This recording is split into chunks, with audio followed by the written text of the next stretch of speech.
welcome.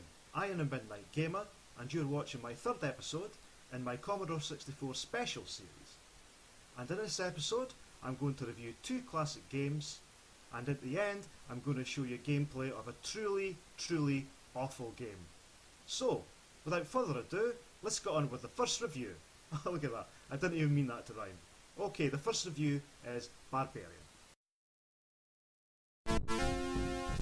Barbarian, or to give it its proper title, Barbarian Ultimate Warrior, was released by Palace Software in 1987, and for the American release was renamed as Death Sword. I don't quite understand this name change.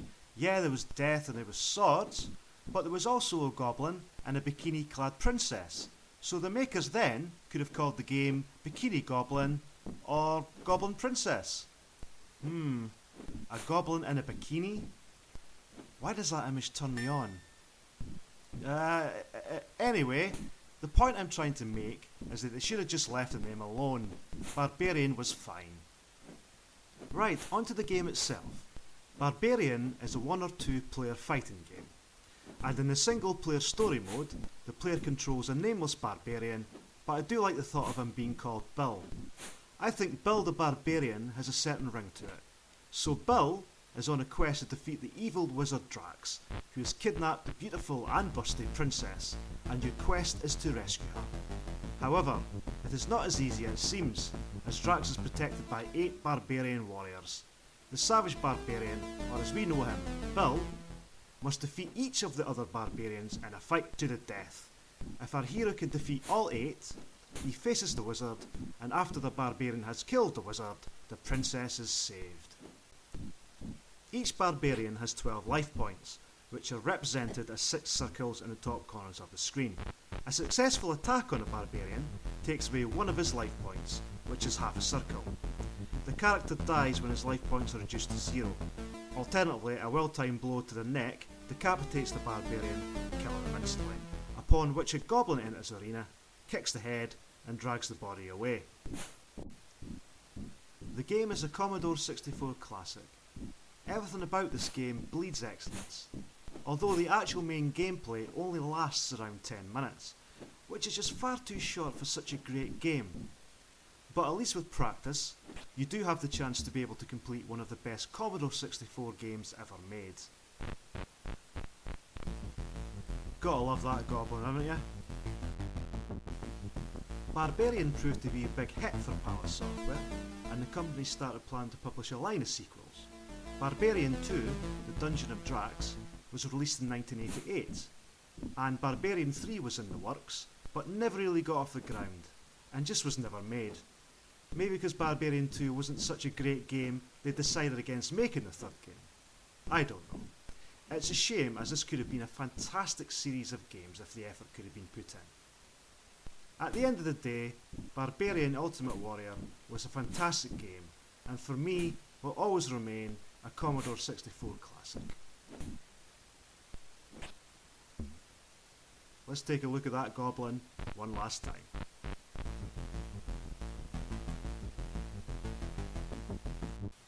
Barbarian, what a classic game that was. I used to play that game for hours and hours and hours. I used to love that little green goblin. What a sadistic laugh he had. Anyway, let's get on with the next review, and this is a movie tie-in from Ocean Software. This is half man, half machine. This is Robocop. We all know Robocop was a fantastic action movie, but how does it fare up as a Commodore 64 game? The answer is wonderfully. This game, released by Ocean Software in 1988, is set in the near future in a crime-ridden city. Robocop centres on a police officer that is brutally murdered and subsequently recreated as a superhuman cyborg, otherwise known as a Robocop. The movie had a great plot and a great storyline. It is a cinema classic. Back in 1987, the movie was certified as an 18, so back then I would have only been 12, so I was far too young to watch it. But I do remember watching the film on Betamax video a few years later. Ah, the Betamax, how I miss you so. I also remember being horrified at the scene where Murphy, who becomes Robocop, is blasted to death by 4 or 5 hoodlums with shotguns.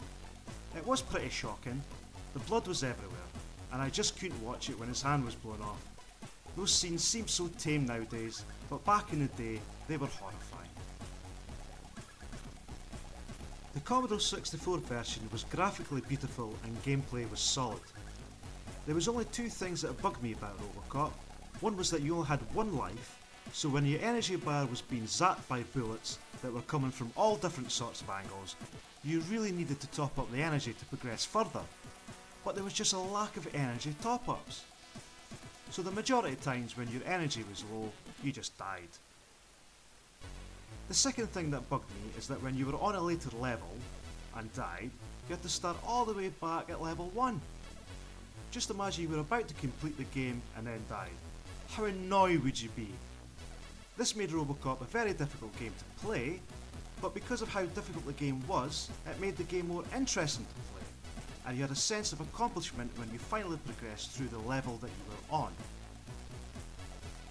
Ocean Software were the kings of the license game, and made some woeful games that tied in with the movies. They were basically cashing on the name of the movie and at times just didn't seem to care what rubbish they were releasing. Highlander back in 1985, an example of that. It was a brilliant film, but was a damn awful game. If you have played Highlander on the Commodore 64, you will know what I mean, but if you haven't, then please just keep it that way. A lot of reviewers in the Commodore 64 magazines panned this game and said it was rubbish. But I totally disagree with them and do not acknowledge their opinions whatsoever, as this is my video and I'll cry if I want to, cry if I want to, cry if I want to, so there. So there we go, that's 2 classic Commodore 64 games reviewed for this episode. Right, let's get on to the next section. Now this is going to be gameplay of the poorest standard. Sometimes you get games that are so dull and poor that you just really want to jump off a bridge. And this game certainly made me feel like that. This is Golden Axe. Right, here we go with Golden Axe. Now, the thing that disappointed me about this game the most is that I've played it on other systems, and it was a really good game. But for some reason, the Commodore 64 version was terrible. I mean, look at these graphics. I mean, look at that background. It's awful. It's so dull. The enemies itself took an eternity to kill. You know, it took them 4 times when they were stunned to actually die. Look, that's 1.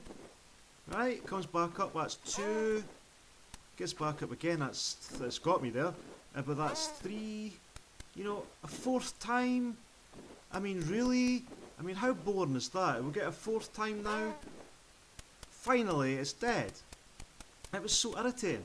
As well as that, they always used to go for you from behind. If you notice in this gameplay, you'll notice them rushing at you and then trying to get behind you. I mean, I don't know what all that was about. I mean, I'm stopping this one here from going behind us, but I'll guarantee you that the enemies coming up, they'll just run and they'll try and get behind you. I don't know what all that was about. I mean, and these little things as well, I could hardly get them. And there was only 1 there. I know that with the magic I could probably finish all the enemies off. But as I said, you're only looking at like 1 enemy per time. Pretty boring stuff. Now he just gets up and rushes at me. I mean, again, he just gets up and rushes. How boring is this gameplay? Here we go, here's another one. I mean, the funny thing is as well, the enemies are just different colours. They just look the same, they're just a different colour. And, you know, I might as well stay down dead because I'm dying of boredom actually playing this game. I mean, you're just basically chopping away, like 4 times, you finally kill them. You move on, you get another enemy, 4 times you kill them. I mean, look at this thing. I mean, great. You know, finally, you know, I mean, I've lost a lot of life already on this level, and it's not that I'm bad at playing the game. Like, I've went through this game quite far into later levels, I mean, you see what's happening there? This, like, boss kind of guy is just going behind me all the time. He's just attempting to go behind me. Look! I don't understand that. That happened in the game constantly. And it was so irritating. He's just running. He's just constantly. That's him gone. But another one comes, exactly the same. What is it? His twin. And again, he just takes me from behind. That sounds a bit rude. But you know what I mean. He's constantly trying to go behind me and hit me with a massive sledgehammer. Or mallet or whatever it is. But the game just disappointed me so much.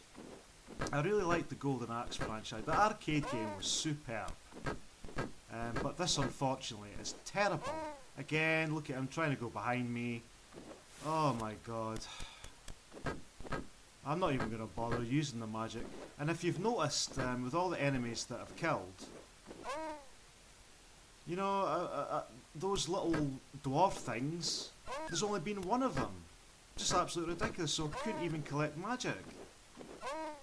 So, we're near at an end of our life, and thank God, really.